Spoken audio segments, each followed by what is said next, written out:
Bonjour Mélanie. Bonjour Estelle. Dans quelle situation peut-on utiliser la yoga thérapie et est-ce que c'est accessible à tout le monde?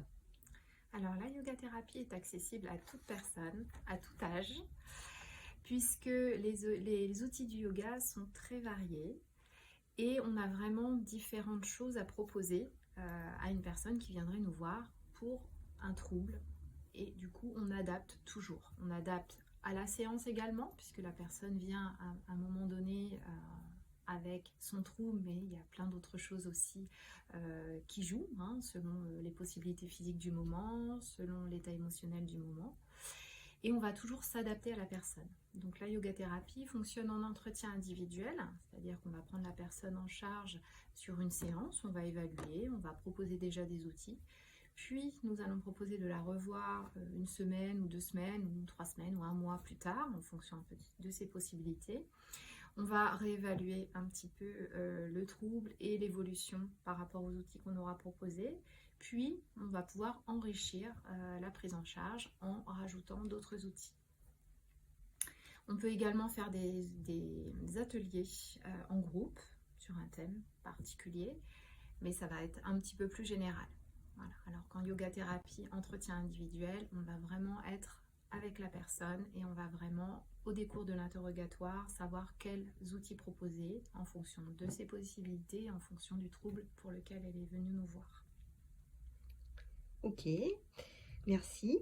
Et est-ce que pour les personnes atteintes de fibromyalgie, il y aurait une utilité à faire une thérapie dans la yoga thérapie?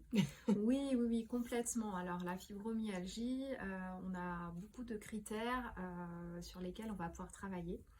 On va travailler bien sûr sur le côté musculaire, puisque c'est quand même le souci, on va dire, de la fibromyalgie. Donc on va travailler sur les étirements, mais toujours en s'adaptant avec le ressenti du patient, c'est-à-dire savoir jusqu'où on peut aller. Alors, on ne peut pas aller trop loin non plus, il ne faut pas que ça fasse mal, mais il faut quand même travailler justement sur le muscle et l'étirement pour redonner quand même une certaine mobilité.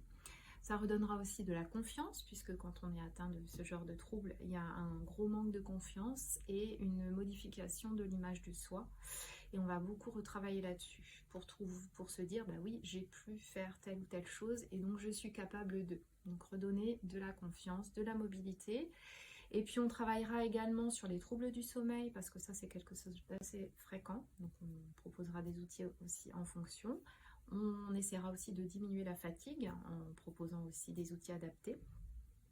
Et puis on travaillera bien sûr sur le microbiote, qui est un élément essentiel, puisque c'est une pathologie immune. Donc le système immunitaire est en lien aussi avec le microbiote. Donc on travaillera avec des postures, avec peut-être des petites modifications au niveau de l'hygiène de vie, au niveau de l'alimentation, au niveau du sommeil aussi. Et puis on travaillera sur des postures et des nettoyages, c'est-à-dire des petits exercices respiratoires qui vont aider justement à relancer un petit peu le système digestif.